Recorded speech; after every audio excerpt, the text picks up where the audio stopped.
Kakagraduate ko lang noon sa kolehiyo, Tito Val. 5 kaming magkakaibigang babae na naghahanap ng trabaho. May nabalitaan kaming hiring sa isang call center na bagong bukas.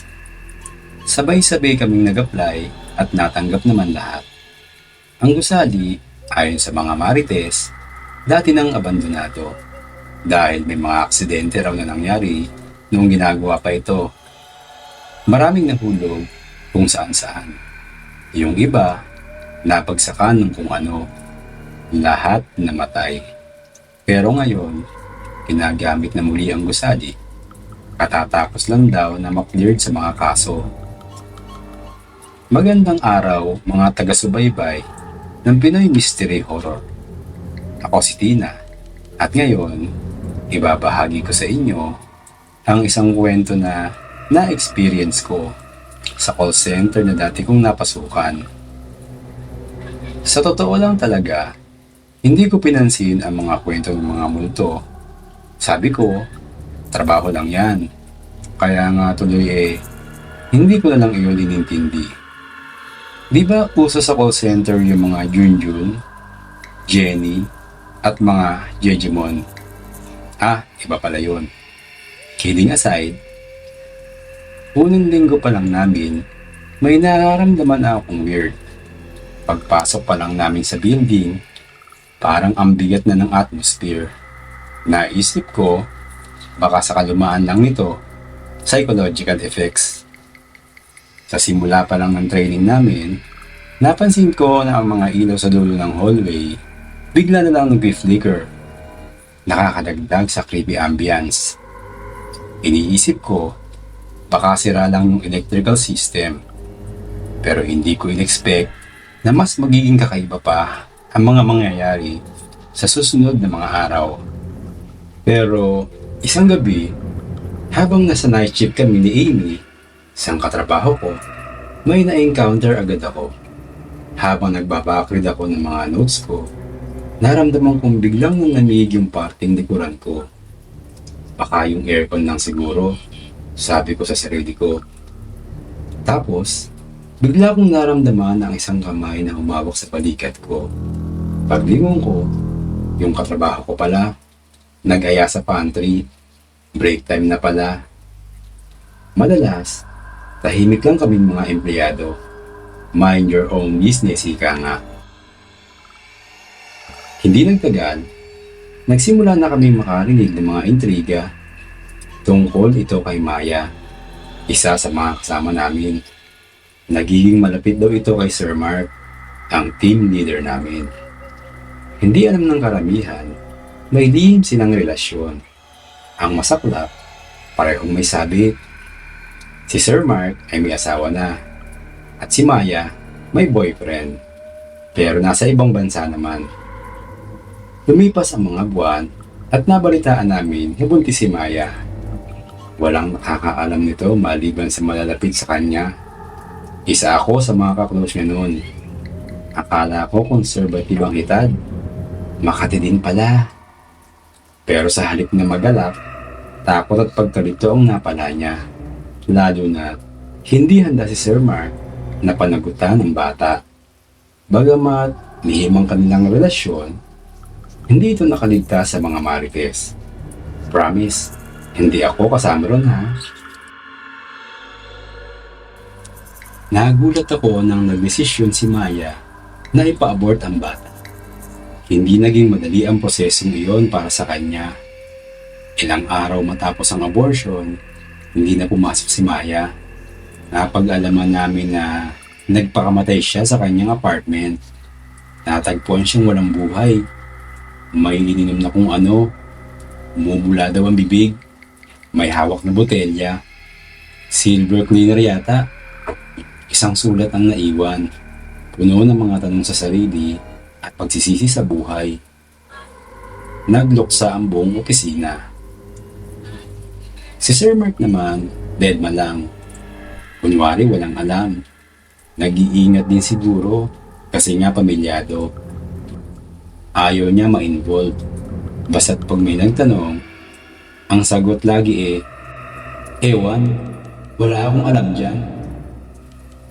Pagkatapos noon, nagsimulang lumakas ang mga nararamdaman naming presensya. May nadagdag, meron daw bagong recruit. Ilang kasamahan namin ang may nakikita sa mga madidilim na sulok ng opisina. Hawak-hawak ang kanyang tiyan. Madalas itong nangyayari tuwing gabi. Lalo na kapag kakaunti na lang ang tao sa opisina. Hindi kaya si Maya? Minsan, habang nag-o-overtime kami, pumunta ako sa pantry. Magtitimpla ng kape. Kakain ng kaunting snacks. Nang pabalik na ako, nakita ko ang isang kasama ko sa dulo ng hallway. Namimintana, nakasuot ng puting damit. Pero ang kakaiba, hindi siya natinag ng ayahin kong bumalik na sa workstation. Sabi ko, tapos na ang break time. Sabay tawa ko. Dahan-dahan itong humarap. Bumara sa lalamunan ko yung biskwit na kinakain ko nang makilala ko kung sino. Si Maya. Sa sobrang takot ko, hindi ako nakasigaw. Nagtatakbo akong bumalik sa workstation. Sinabi ko sa mga kasama ko. Agad nila itong pinuntahan. Wala naman daw. Baka raw pinaprank ko lang sila. Pero doon nagsimula ang mga madalas na magpapakita ng Maya sa akin. Minsan sa break room. Minsan sa conference room. Parati niyang hawak ang kanyang tiyan. Pati ang ibang kasama ko sa trabaho. Hindi rin nakaligtas sa kanyang pagpapakita. Hindi lang iyon. Minsan, sa aming mga team meetings, parang may naririnig kaming boses ni Maya sa malayo. Isa-isang tinatawag yung pangalan namin o kaya umiiyak. May mga empleyadong nagkasakit na din dahil sa takot. Yung iba, hindi na bumalik. Awol kung awol. Kasagsagan ng pagpapakita ni Maya, dumating ang isa pang trahedya. Isang gabi, habang papunta sa kanyang shift si Sir Mark, sa hagdanan na siya dumaan kasi nga nagmamadali na. Ilang minuto ang lumipas, narinig namin ang isang malakas na ingay mula sa fire exit. Namatay si Sir Mark sa mismong lugar na iyon. Hindi ko na idedetalye. Masyadong brutal. May mga usap-usapan na multo ni Maya ang may kinalaman sa kanyang kamatayan. Ayon sa mga saksi, nakita raw nila ang anino ni Maya bago mangyari ang aksidente sa hagdan. Nakakapangilabot na isipin, pero may mga naniniwala na bumalik si Maya upang maghiganti sa taong tumalikod sa kanya. Nang nalaman namin ang nangyari, naalala namin ang mga huling araw ni Sir Mark. Madalas niyang sabihin na parang may sumusunod sa kanya. Isang presensya na palaging nasa likod niya. Sabi ng iba, may nakita raw silang anino malapit sa fire exit bago mangyari ang aksidente. Sabi-sabi lang, pero hindi maalis sa isipan namin na maaaring may kinalaman si Maya o mas tama na sabihin ang multo ni Maya. Para makasigurado, nagkaroon ng investigasyon sa pagkamatay ni Sir Mark. Sa pagsusuri ng CCTV, nakita ang nakakagulat na katotohanan. Walang sino man ang nakaisip noon. Isang kasamahan naming lalaki na tahimik at hindi masyadong napapansin. Ito ang madalas na sumusunod kay Sir Mark. Hindi ko na lang babanggitin ang kanyang pangalan. Nang araw na iyon, nakita sa CCTV camera na nagkaroon sila ng konting pagtatalo. Malapit yun sa hagdan, bago nangyari ang aksidente. Ang kasama namin ito ang primary suspect sa pagkamatay ni Sir Mark. Siya kasi ang huling taong nakita na kausap niya na may kasama pang pagbabanta. Bagamat hindi naman aktual na nakuhanan ng CCTV camera, blindside na kasi ang lugar na iyon. Tumibay ang hinala ng karamihan. Doon lang namin napansin na ilang araw na palang absent ang suspect pagkatapos mangyari ng insidente. Nakasick leave, masama daw ang pakiramdam. Napag-alaman namin na may lihim siyang nararamdaman kay Maya, pero hindi siya pinapansin ng babae dahil kay Sir Mark. Ito ay sang-ayon na sa mga marites. May katagalan na itong empleyado bago pa lumipat ang call center sa building na to. Dahil dito, siya ang hinihinalang nagplano ng pagpatay bilang paghihiganti sa pagkawala ni Maya. Hindi na nagpakita ang lalaking yon matapos madiskubre ang katotohanan, kaya nagmukha talaga siyang guilty.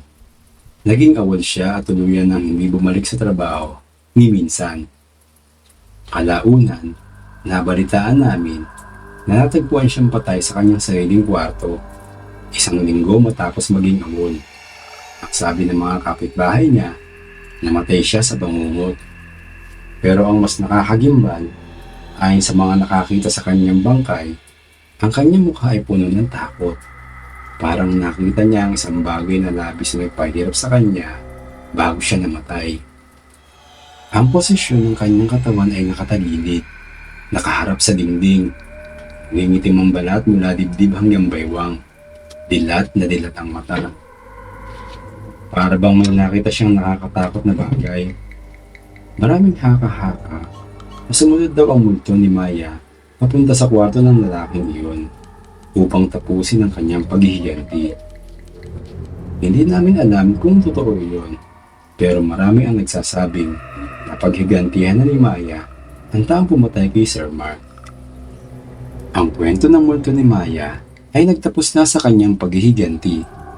Gayunpaman, hindi nito naalis ang takot at pag-aalinlangan na naramdaman ng mga naiwan sa opisina.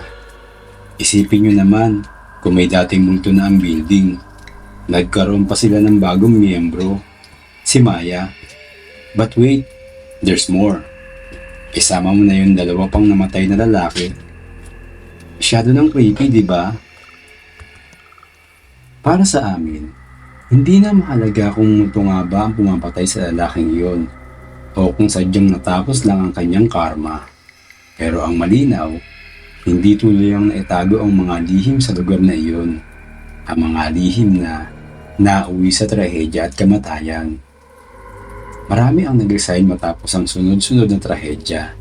Walang gustong magtagal sa opisina dahil sa takot. Nabalitaan namin na ilang buwan ang nakakaraan, inilipat na ang call center dahil sa mga misteryosong pangyayari na hindi maipaliwanag. Kasama ako sa mga nag-resign kaya hindi na rin ako kasama sa mga nilipatang opisina. Sa ngayon ay nasa BPO pa rin ako. Work from home na nga lang. Kaya salamat na lang at wala na akong nararanasan na paranormal sa kasalukuyan. Hanggang dito na lang ang kwento natin ngayong araw mga ka-mystery. Tandaan, hindi natin alam kung ano ang naghihintay sa atin kapag nilapastangan natin ang damdamin at buhay ng iba. Kaya't laging maging mabuti sa ating kapwa. Paalam.